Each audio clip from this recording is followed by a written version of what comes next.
கொள்ளேற்று கோடஞ்சுவனை மறுமையும் புல்லாலே ஆயமகள் கலித்தொகை.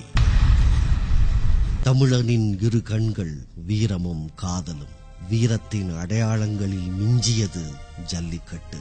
இன்று தடை செய்யப்பட்டது ஜல்லிக்கட்டல்ல, தமிழ் இன பண்பாடு.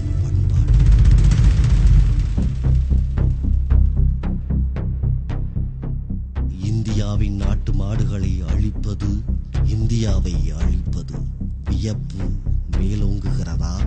முழுமையாக கேட்பதற்கு முன் நீங்கள் நிற்கும் இந்திய மண்ணை ஒரு முறை முத்தமிட்டுக் கொள்ளுங்கள்.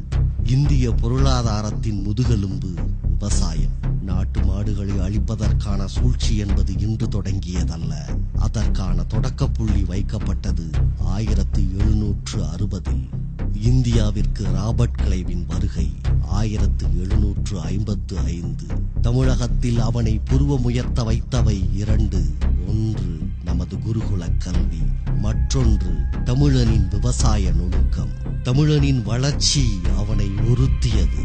அவன் நாட்டை சார்ந்து நாம் வாழ அவன் செய்த முதல் சூழ்ச்சி விவசாயத்தின் கண்கள் ஊசியேற்றுவது செய்தான். அதுதான் பசுவதை கூடங்கள்.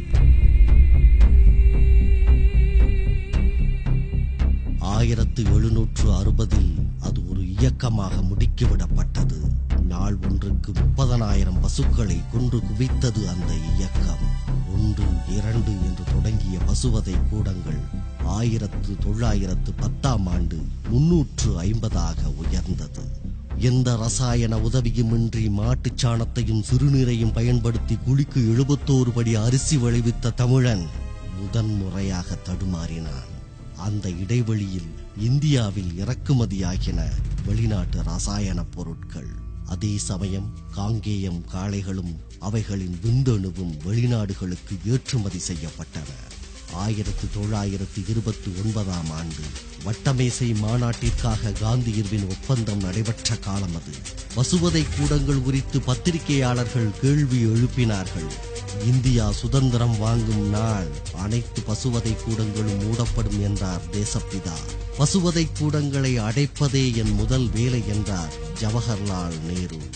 இந்தியா சுதந்திரம் அடைந்தது, பொருளாதார வளர்ச்சியும் அடைந்தது. ஆனால் 350ஆக இருந்த பசுவதை கூடங்கள் 30,000ஆக உயர்ந்தது. தில்லியில் மட்டும் 11,000 பசுவதை கூடங்கள். இவை பொன்னால் பொறிக்கப்பட வேண்டியவை. மணிக்கு 10,000 பசுக்களை கொள்ளும் திறனுடன் ஓங்கி நின்றது இயந்திரவியல். அதை சுத்தம் செய்ய நாளொன்றிற்கு முகத்தல் அளவை 1,00,000 முறை குனிந்தது. அன்று வைத்த தீ இன்றும் அணையவில்லை. இன்றைய பொருளாதார நிலவரப்படி புள்ளி விவரப்படி இந்தியாவில் மொத்த மாடுகளின் எண்ணிக்கை 720 லட்சம். இவை இந்த பாழாய்ப்போன மனித இனத்திற்கு ஆண்டொன்றிற்கு தரும் உழைப்பு 3624 கோடியே 16,10,738.255 குதிரை திறன். அதன் கழிவுகள் தரும் மின்சார உற்பத்தி மூலம் இந்தியாவிற்கான வருமானம் ஆண்டொன்றிற்கு 1,83,000 கோடி.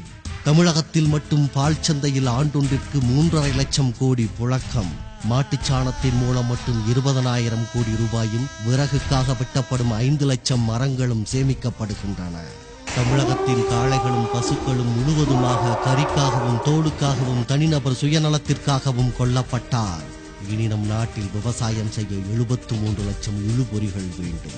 அதற்கான முதலீடு ரூபாய் 2 லட்சம் கோடி.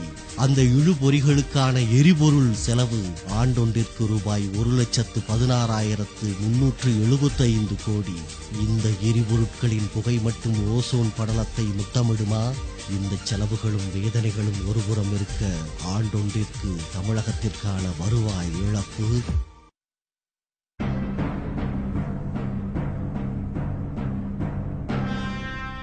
நம் காங்கேயம் காளை பிரேசிலில் 1 கோடி ரூபாய்க்கு ஏலம் போனது நம்மில் எத்தனை பேருக்கு தெரியும்?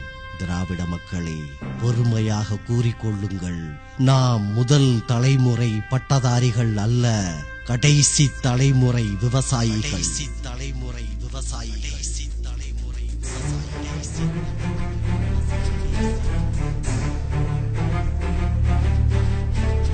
இங்கே இப்பொழுது தமிழ் தமிழ் கலாச்சாரம் அழிந்து விட்டது என கூறும் இன துரோகிகளுக்கு இங்கே ஒன்று சொல்லிக்கொள்ள விளைகிறோம். எந்த தமிழனும் தங்கை உறவு முறையில் இருப்பவளை திருமணம் செய்து கொள்வதில்லை. தமிழனின் கடைசி மூச்சுள்ளவரை தமிழ் கலாச்சாரம் வாழ வைப்போம். பட்டுப்பூச்சியை கொன்று பட்டுடுத்தி பன்றி கொழுப்பில் முகப்பூச்சு தடவி எம் பசுவை கொன்று அதன் தோலுரித்து செருப்பணிந்து தொலைக்காட்சியின் முன்பு நின்று பசுவை காப்போம் என வெட்கமின்றி நீ பேசும் குழுகுறையால் தமிழ் மண்ணை நேசிக்கும் ஒவ்வொருவனின் ரத்தமும் கொதிக்குதடா. காளை என் பிராணி அல்ல, என் வீட்டில் ஒருவன். எம் விரல் கொண்டே எம் கண்ணை குத்தும் சூழ்ச்சிகள் நிலைபெறாது, விளைபெறாது. வீரம் மறந்து வீரியம் குறைந்து வேற்றான் சூழ்ச்சியால் விவசாயம் துறந்து வெட்டியான் வேலை பார்ப்பவன் அல்ல தமிழன்.